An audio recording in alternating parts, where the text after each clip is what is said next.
Hello, Bill speaking. Hey, Bill, it's Mickey calling. Hey, Mickey, how are you today, buddy? I'm pretty good. How about you? I have no complaints, sir. Looks like we're going to be seeing Good. one hell of a show this Saturday night, so I'm excited. I'm excited too. It's going to be fun. It's always a treat to play with Eddie. Old friend, and we've done many shows together over the years, so that's always fun.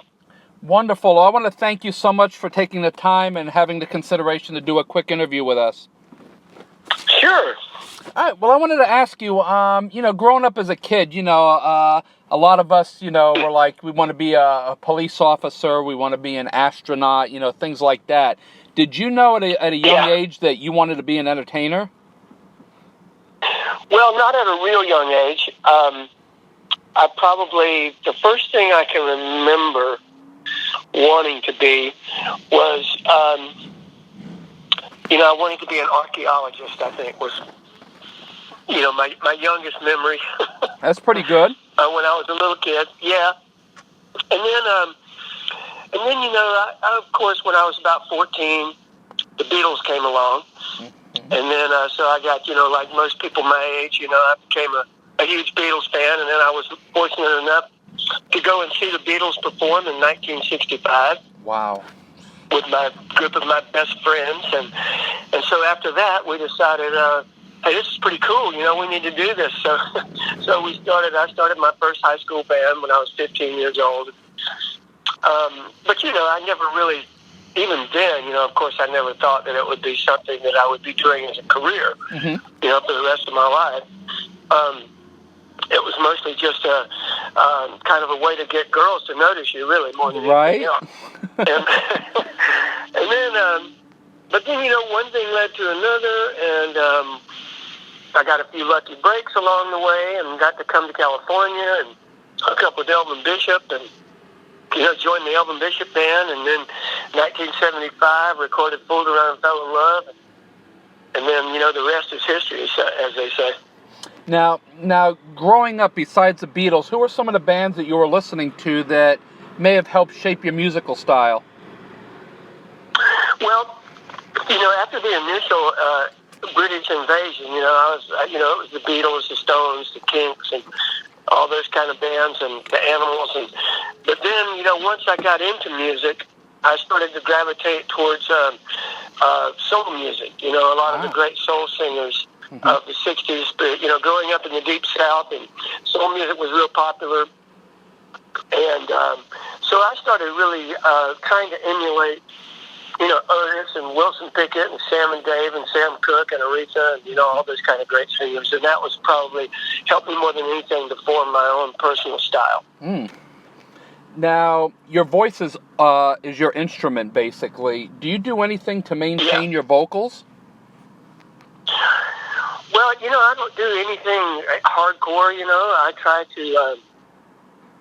I try to get enough rest, which is hard to do, but for me, I think the most important thing is to try to get enough sleep and get enough rest. Sure. On the road for the voice. My only vice these days is wine, so...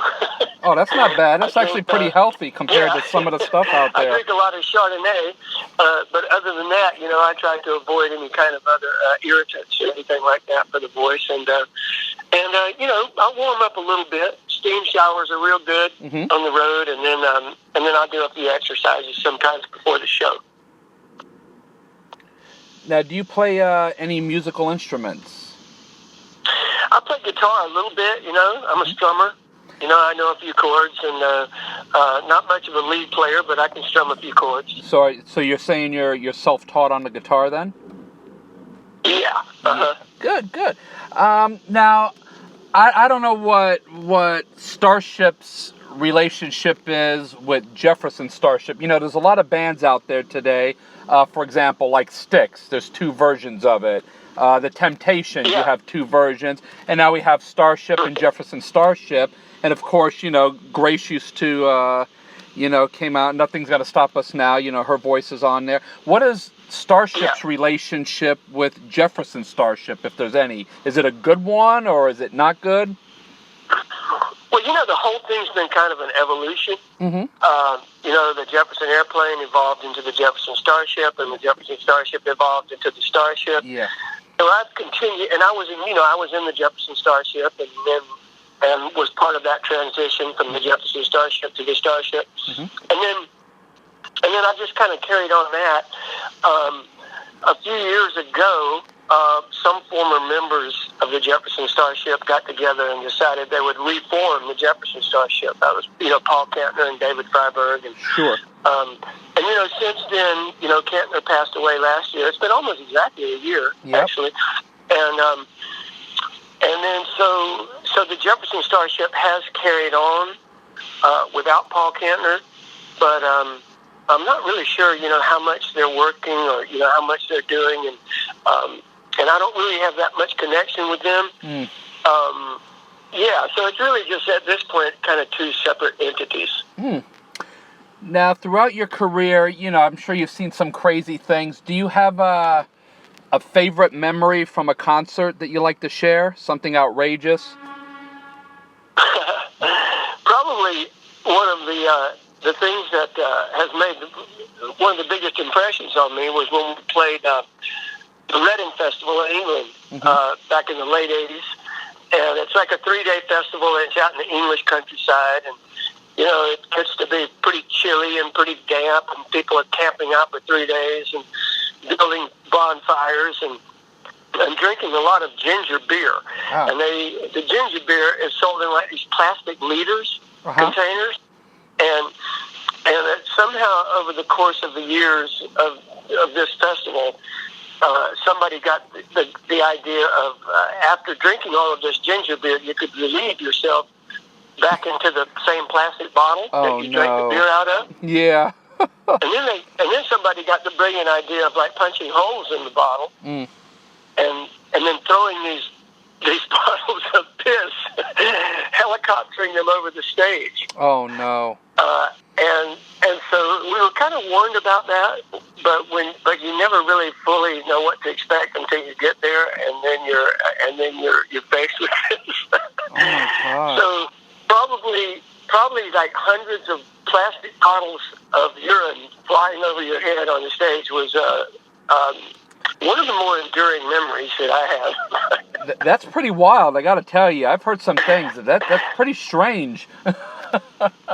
I've never moved so much in my life, as I did on those shows. But and when these things were full and they would hit the stage, it could be painful as well. Sure. I remember that Meatloaf was performing the same night we were there. So he goes out and starts his show, and like about 3 songs into the set, one of these bottles like hits him, in the head. So he got real irritated and stopped the music and pulled the band off the stage and stomped off the stage and said, he was not performing under these circumstances. Sure. So the promoters came out and talked to the crowd and said, "All right, look, do you want Meatloaf to come back and continue playing? Yeah. All right, you promise not to throw any more bottles? Yeah, no more." So they said, "Okay, Meatloaf's going to come back." So he walks out on stage, starts to sing, and no sooner does he open his mouth than another bottle hits him square on the nose and breaks his nose, and he has to go to the hospital. Oh my Lord! Wow. Yeah, so it was pretty. It could get kind of dangerous. Yeah, I would think so. Oh my gosh, that's crazy, man. Yeah. Yeah, the Reading Festival. Have you been back since? No. No. Good move. And on a good note, probably one of my best memories was probably performing at the Academy Awards. Wow. I've been lucky enough to perform at the Grammys and a lot of other music award shows. But performing at the Academy Awards was a great experience for me because I'm a huge movie fan, and I love movies, I love actors, and so performing there and seeing some of my most favorite actors up close and personal was quite an experience. It's always great to hear someone that's in a position that you are. You're a singer, you're in a great band, a very popular band, you've been around the world, tons of other musicians and other famous people, but it's great to hear that, you get excited when you meet someone famous. You know what I mean? You kind of get starstruck. Oh, yeah, definitely. Yeah. Mm-hmm. All right, so Yeah. So I'm still first and foremost, I'm still a fan, yeah. And when I get a chance to go and hear or see some of my favorite artists, I'm just a fan at heart, just like so many other people. Well, that's good to hear, man. So what's next for you and Starship down the road? Gosh, just performing, doing lots of shows.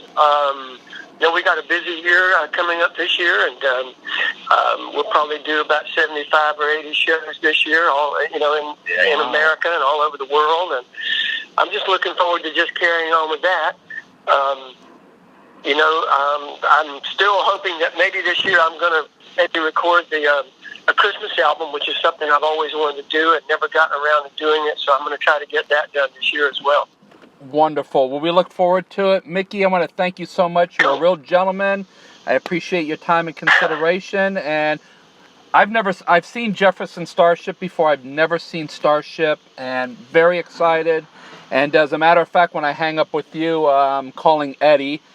We've done several interviews. We go way back, and I'm going to talk to him, and we'll come back and see both of you guys. Well, great. Tell Eddie I said hey, and I'm looking forward to seeing him this Saturday, as always. Wonderful. Can we come back and say hi, Mickey? Sure.